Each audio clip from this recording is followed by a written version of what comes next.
Your state of consciousness is always being externalized. If you know how to move from your present state, if you dislike it, to the state that you would like to externalize, then you have the secret. And that is what I will attempt tonight to tell you. For there are only states of consciousness pushed out, everything in this world, and all are contained within the individual.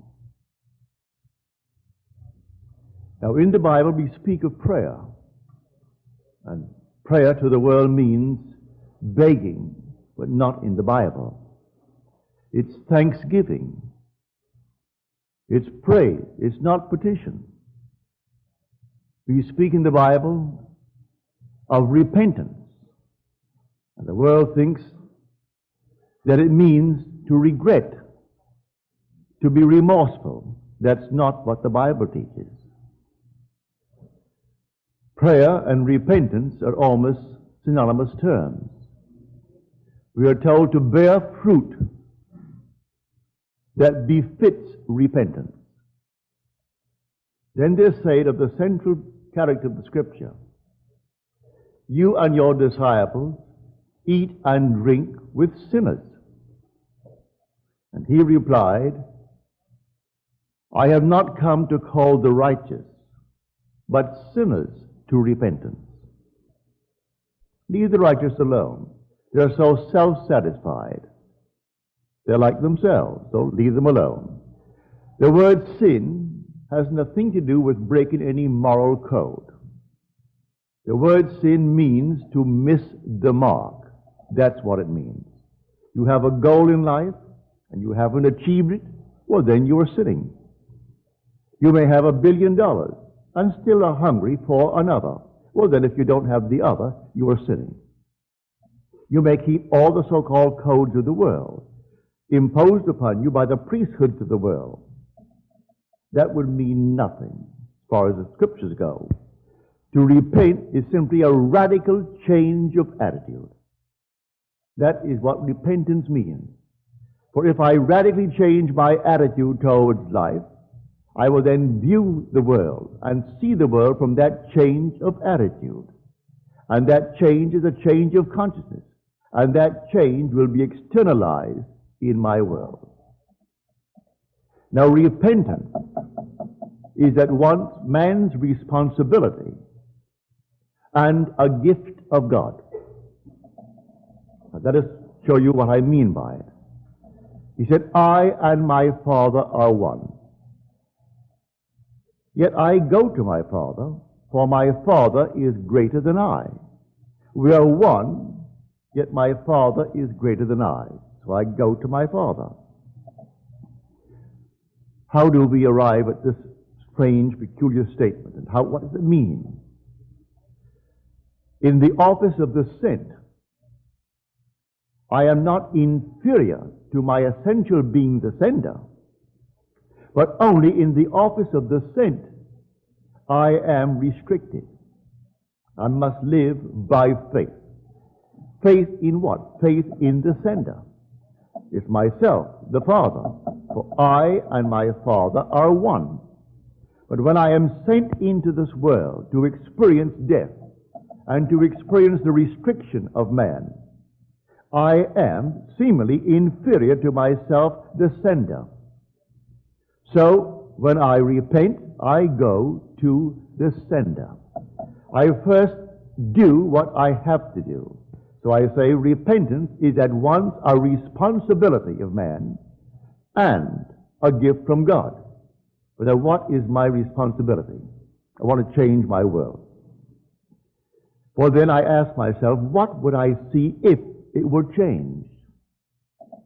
How would I see the world if my world was exactly as I want it to be? How would I see it? Well, then see it. In my mind's eye, conjure a scene which would imply that it is true. Live as though it were true in my mind's eye. I know I can't make it so, but in the depth of my own being, the Father, He has the power to make it so. So now I go to my Father. How do I go to my Father? I first of all do what I am called upon to do. I enact a scene implying the fulfillment of my dream. And then I turn it over completely in thanksgiving to Him. It is myself, my essential being. But it transcends my reasoning mind. I do not know on this level how it can be done. But I do know that if I have faith in Him, which is my own self, it will be done in my world. So we are told in Scripture, without faith it is impossible to please Him. And those who will draw near to Him must believe that He exists and that He rewards those who seek Him. I must believe that He exists and that He rewards those who seek Him. Well, without faith, it is impossible to please Him. What is faith? The same chapter in Hebrews defines faith for us.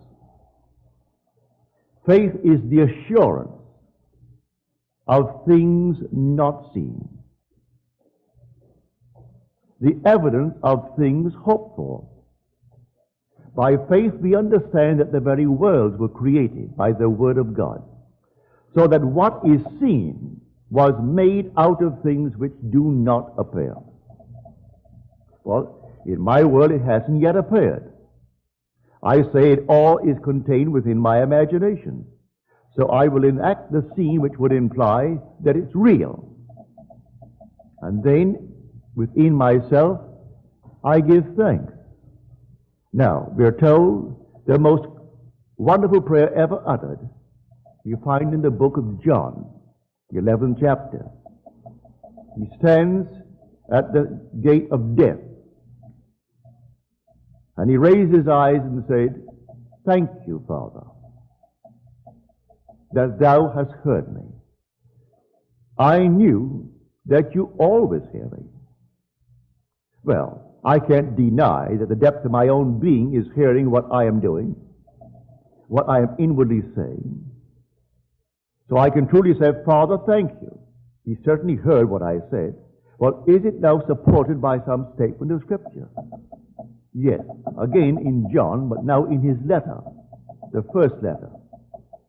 And in this he said, "If we believe that He hears us in whatever we ask of Him, we know that we have already obtained the request made of Him."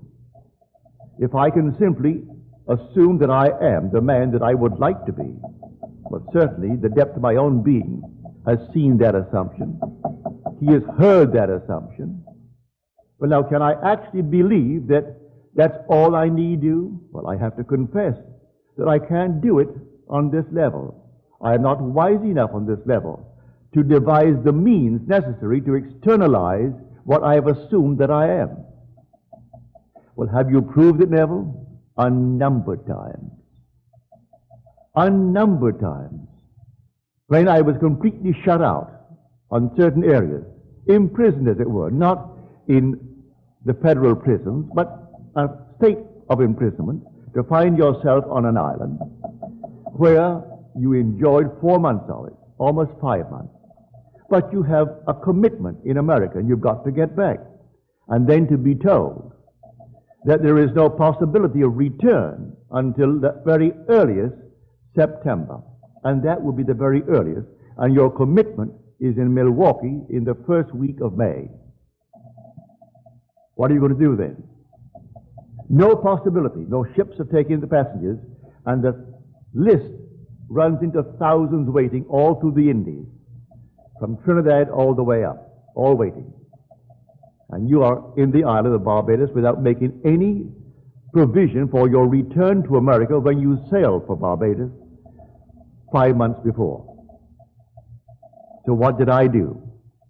I simply sat in a chair in my hotel room, and I assumed I was on a little tender moving against the boat, for that was before the days of a deep water harbor. Now we have a deep water harbor. But then you took a small boat off to the ship, waiting maybe a half mile to sea. And then you walked up a gangplank.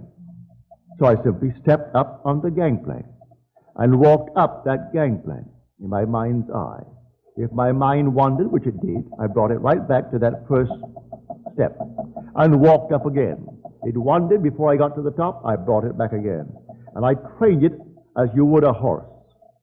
The mind is an unruly animal, so I trained it. And I walked up step after step. When I got to the top, I turned around and put my imaginary hands on the rail. And I could smell the salt of the sea in the air. I looked back with nostalgia at the little island of Barbados. A mixed emotion. I am happy that I'm sailing for America and sad that I'm leaving behind a very large, wonderful family of mine. And then, in that mood, I simply dropped off for a moment in sleep, just a little nap. The next day, I was called by the very company who said that we have no possibility of getting you out of here before, at the very earliest, September, and said there was a cancellation this day in America, and they offered it to me in spite of the list of over 1,000 people waiting. It's not my concern why she or he or it canceled the passage. My prayer was answered. I did what I was called upon to do, for repentance is a radical change of attitude. She said, you can't get out? Well, I said, I am out. I'm on a boat, and the boat is headed towards New York City. That's all I wanted to do. So I did my responsibility. And the second part of repentance is a gift from God. This video is sponsored by Shortform. Shortform is an amazing platform where you can find all non-fictional books summarized that help you learn new ideas. It is the best tool to keep your ideas fresh and remember all the key points of a book in a super detailed and deep level. You can choose most popular books and the category of the books that you want to read. They have books about career, entrepreneurship, money, productivity, and also your favorite spirituality books. They publish new book guides and articles every week, and subscribers get to vote on what book to cover next. I use Shortform every day to keep my mind fresh and to remember some of my all-time favorite books like The Power of Your Subconscious Mind by Joseph Murphy. And here I get the book summarized and the detailed key points of the book in chapters. You can highlight and save any quote that you find important to remember and then check them back again every day. And at the end of every chapter, you have some detailed exercises how you can put into practice everything that you learned throughout the chapters. If this platform looks interesting to you, then you can use my link in description to get 5 free days. If you like it, then you can get 20% off of your annual plan using my link. For all the book lovers, Shortform is a solution. Try it now. So God has the way of externalizing it. What caused the woman or the man or something to cancel the thing? I was told afterwards, she was afraid. She was afraid, for some reason not explained, to make the trip. And so one passage was open, and I got that one room, because there were only 2 beds in it, and my little girl was only 3 years old. She could sleep with her mother, and I could climb up one flight and sleep on the upper bunk, and then take my 11 days back to New York City.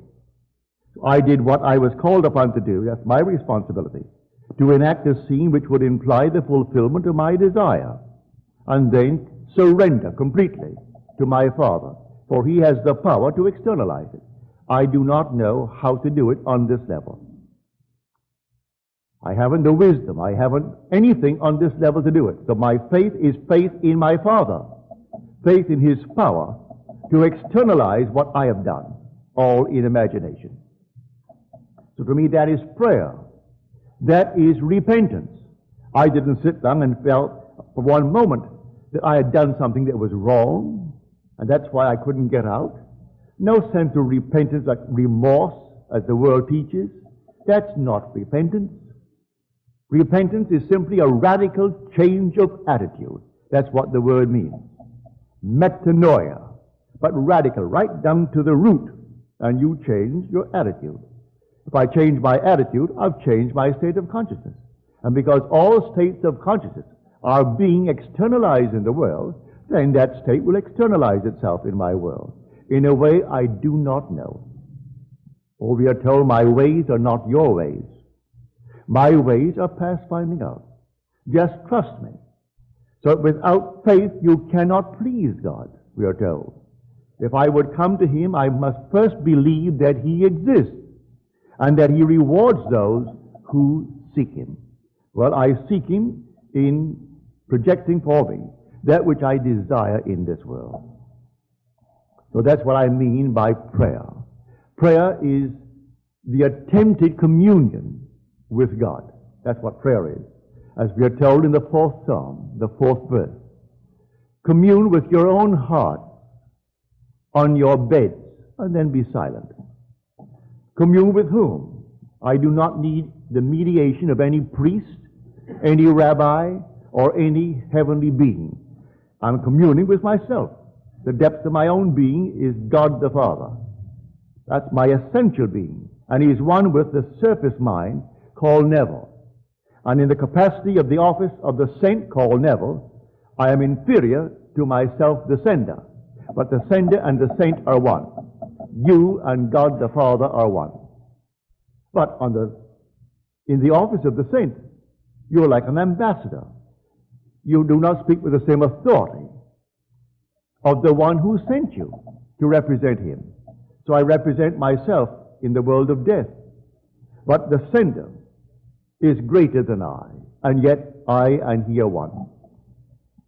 This is what I get from Scripture. And this is what I put into practice. This is what I try to teach and tell everyone who will listen to me.